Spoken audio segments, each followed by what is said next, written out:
Greetings and welcome to another exciting adventure of Poet to Poet. I'm Robert Dunn. I get to host all this thing. It's become a tradition, and a tradition that I'm keen on. And we're here tonight in the Cafe Incognito, where all sorts of wild things happen, stuff that I can't describe on the air. And why should I when we have much more interesting guests to talk to at this time? We have all the way from Israel, we have Karen Alkalay-Gut over here, and all the way from Iowa, another popular tourist destination, we have Daniel Weisbort, and he runs a magazine called Modern Poetry in Translation, I believe, and both Karen and Daniel have some interesting stuff to talk about. So let's get right into that. We'll start with Karen, who has all kinds of things. Fascinating biography. She was born in London, England, during the last bombing of World War II. Normally we don't reveal ages on the show, you know. It's but I brought the peace to London, you know. Ah, well, my birth was a worthy task, certainly. Let's see. Then you came to Rochester, New York, and went to the University of Rochester, and did your doctoral dissertation on Theodore Roethke. Yes. Did you actually get to meet him? No, he died before I discovered him. I'm a little... he died in 1963. I'm a little off. That's when I suddenly discovered he was alive.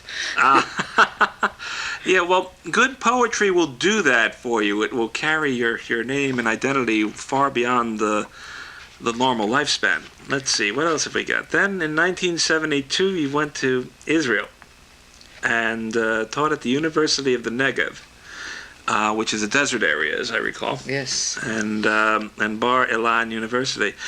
Were you teaching literary courses, or? I teach poetry. I teach all kinds of poetry: medieval poetry, modern poetry. Poetry's short, you know, so it's right. easy to memorize. What was it that got you started in this poetry racket? I always ask that. It's you get some fascinating answers. I think it's because I'm dyslexic. Go on. You know, it doesn't go to the end of the page. You can just kind of grab a few words. But I think it's basically because I had no choice. I really didn't want to do that. I wanted to do something practical. I wanted to be a psychologist. And this poetry just kept pulling me. There is a tremendous link between psychology and poetry. We've had so many crazy poets on the show that... Well, this isn't a kiss and tell show. You have a couple of books out. Yes. Do you not? This is one. This is called Ignorant Armies, and it's put out by Cross-Cultural Communications. Right, I got that right. Stanley H. Barkin, the publisher. We've worked with Stan a number of times. You can get it in softcover. You can get it in hardcover. But what we really want to get is a poem. You want a poem? Sure. Let me start with... All right, there's a poem I really like from this book that I'd like to start with, called The Keepers of My Youth. When Jonathan Swift's mother died, he said, "I have now lost my barriers between me and death." And this is about that whole experience of returning to Rochester and finding that all my past is in the old age home. The Keepers of My Youth. At the Jewish old age home in my hometown, the keepers of my youth sit in wheelchairs, sunning themselves in the crisp autumn air. Shriveled hands grasp at my clothes as I pass. My third grade teacher, the doctor who set my arm broken from my first encounter with a bicycle, the smiling crossing guard, my Hebrew school nurse. Those who can speak and whose minds are clear reminisce with tears in their eyes. Others look on and nod.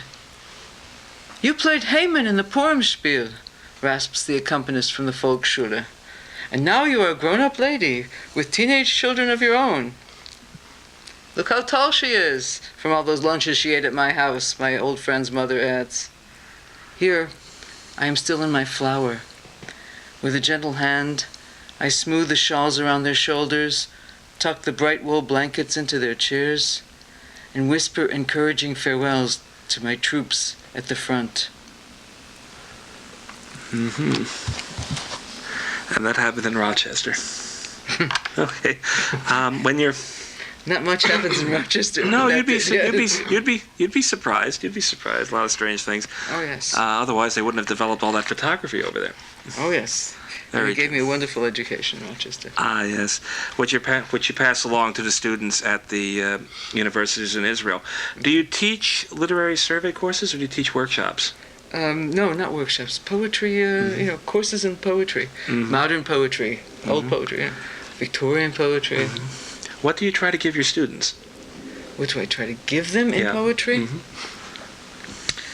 First of all, I try to give them the love of poetry, that wonderful feeling that you get when you really you know a poem and it's yours, and it stays with you for the rest of your life. I try to teach them that they know poetry anyway, that it's not something that they hate.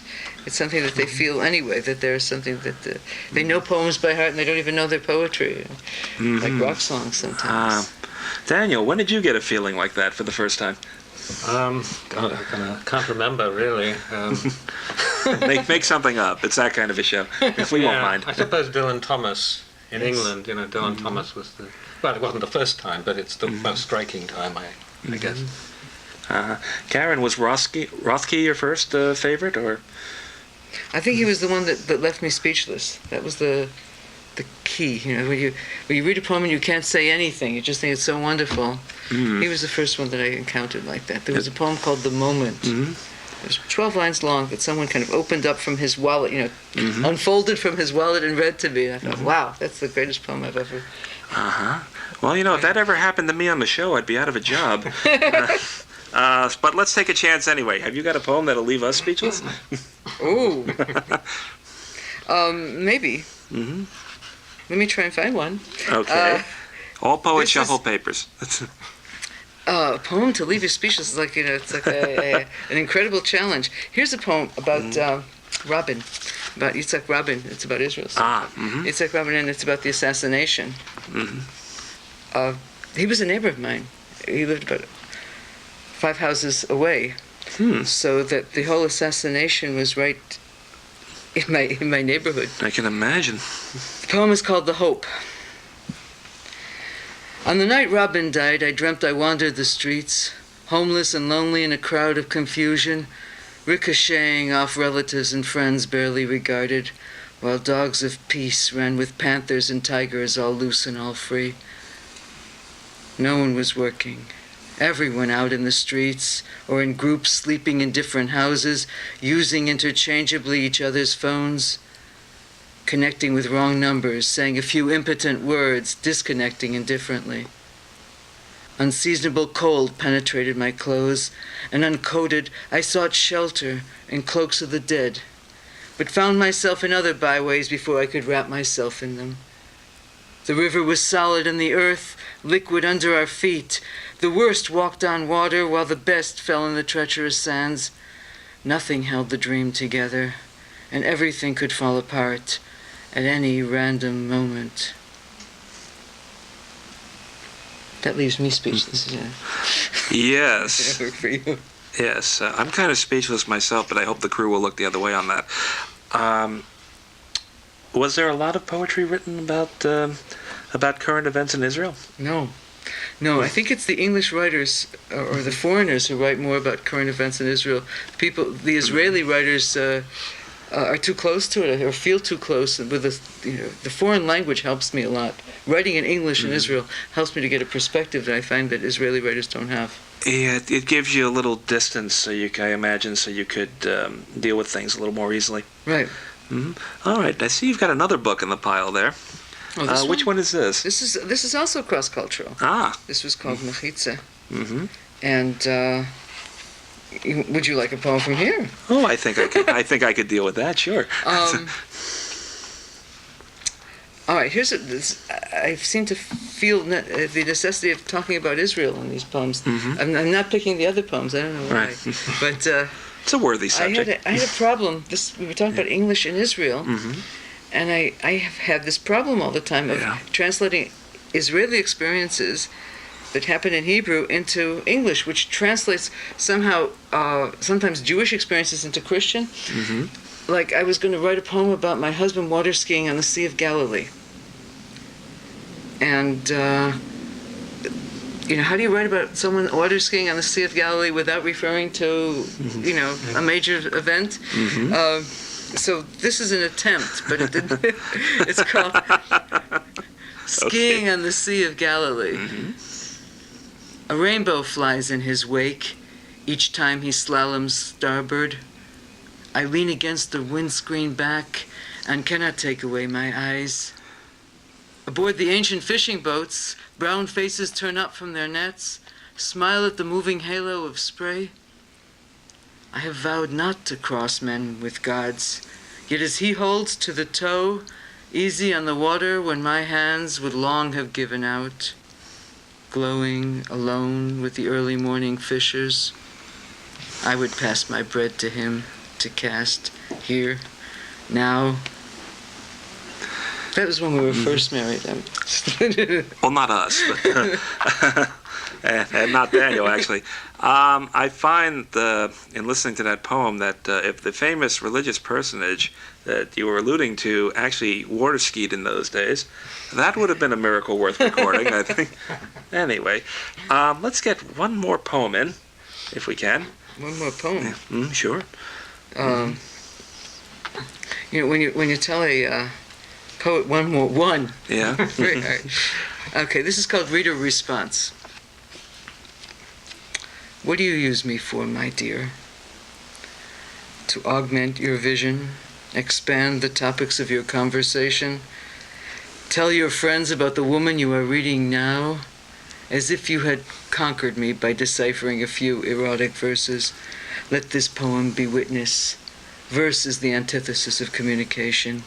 Knowing me this way is not knowing me at all. But if you've learned anything from reading me, you should be asking now how I use you.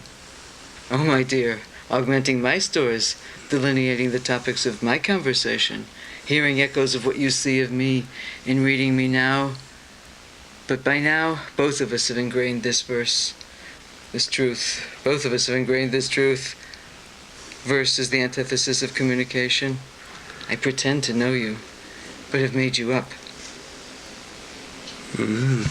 Well, Karen Alkalay-Gut, thank you for coming on Poet to Poet. We're going to send you back to Israel now to write more stuff for us. And we'll be back in a moment with Daniel Weisbord and water skiing in Iowa. Don't go away.